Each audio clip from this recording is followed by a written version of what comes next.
थोड़े आंसू हैं, थोड़ी हंसी।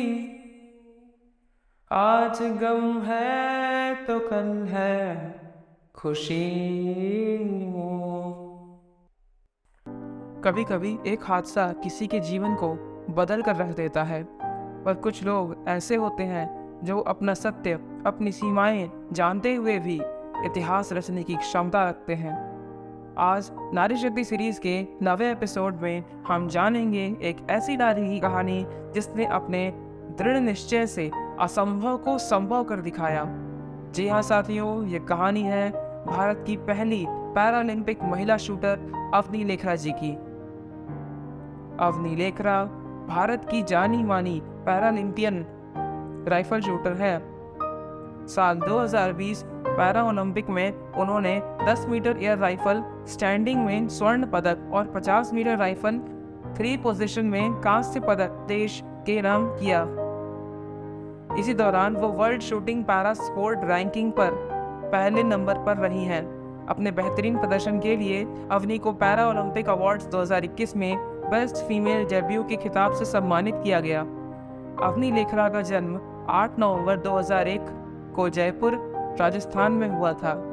अवनी ने राजस्थान के जयपुर शहर के केंद्रीय विद्यालय से स्कूली शिक्षा पूरी की। वहीं अभी राजस्थान से ही कानून की पढ़ाई कर रही हैं।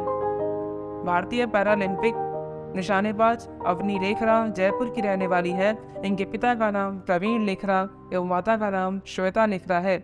अवनी के पिता प्रवीण लेखरा रेवेन्यू विभाग में गंगानगर में कार्यरत हैं। उनके जीवन में परिवर्तन का दौर तब आया जब वो बहुत छोटी थीं। सन 2012 में अवनी को एक हादसे का शिकार होना पड़ा। जब अवनी 11 साल की थी तो अपने पिता के साथ जयपुर से धौलपुर जाते समय उनका एक्सीडेंट हो गया। इस दुर्घटना में अवनी के पिता तो ठीक हो गए, परंतु अवनी की रीढ़ की हड्डी टूट गई, जिसे हम पैराप्लेजिया कहते हैं।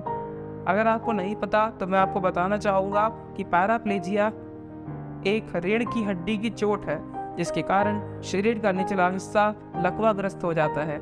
यह रीढ़ की हड्डी और तंत्रिका तंत्र को गंभीर क्षति के परिणाम स्वरूप होता है। पैराप्लेजिया मुख्य रूप से पीठ के निचले हिस्से पैरों को प्रभावित करता है, जिसके परिणाम स्वरूप मरीज चलने में असमर्थ हो जाता है। किसी ने क्या खूब कहा है, मंजिल मिल ही जाएगी भटकते हुए ही सही। मंजिल मिल ही जाएगी भटकते हुए ही सही।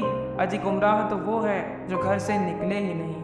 अचानक सड़क हादसे का शिकार होने के बाद जब अवनी चल फिरने में असमर्थ हो गई थी तो वे काफ़ी डिप्रेशन में चली गई थीं और खुद को ज़्यादातर कमरे में बंद रखती थीं।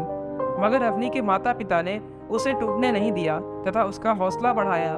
अवनी अपनी पढ़ाई लिखाई पर ध्यान लगा रही थी, मगर उनके पिता ने उनको खेलों में ध्यान लगाने को कहा। छोटी सी उम्र में व्हील चेयर पर होने के बाद भी उन्होंने हार नहीं मानी। अवनी ने उस दौरान अभिनव बिंद्रा के बारे में पढ़ा तथा उससे उन्हें प्रेरणा मिली। जब अवनी ने अभिनव बिंद्रा की जीवनी पढ़ी तो वे उनसे प्रभावित हुईं तथा खेल के प्रति अवनी का जोश और बढ़ गया। सन 2015 में अवनी ने जगतपुरा स्पोर्ट्स कॉम्प्लेक्स में निशानेबाजी की ट्रेनिंग लेना शुरू कर दी। जब अवनी ने साल 2015 में अपनी ट्रेनिंग को स्टार्ट किया तो उसके कुछ महीनों बाद उन्होंने राजस्थान स्टेट चैंपियनशिप में हिस्सा लिया। इस चैंपियनशिप में अवनी को अपने कोच से राइफल उधार लेनी पड़ी एवं अवनी ने अच्छा प्रदर्शन कर इस चैंपियनशिप में गोल्ड मेडल जीता। सन 2016 से लेकर सन 2020 तक अवनी लेखरा ने अपनी मेहनत और जुनून के चलते कुल 5 गोल्ड मेडल जीतकर अपने नाम किए, जिसके बाद अवनी ने एक के बाद एक मेडल अपने नाम किए। हाल ही में अवनी लेखरा ने टोक्यो पैरालंपिक 2020 में जबरदस्त प्रदर्शन करते हुए 10 मीटर एयर राइफल SH1 में स्वर्ण पदक जीता है। अवनी ने न केवल पैरालंपिक शूटिंग में देश को पहला स्वर्ण पदक दिलाया है, अपितु इन्होंने 249.6 का एक नया रिकॉर्ड भी बनाया है। और आज पूरा देश टोक्यो पैरालंपिक 2020 में उनके गोल्ड अचीवमेंट की तारीफ कर रहा है, जिसके लिए उन्हें साल 2021 में खेल रत्न अवार्ड और साल 2022 में पद्मश्री से सम्मानित किया गया और भी बहुत से पुरस्कारों से उन्हें सम्मानित किया गया।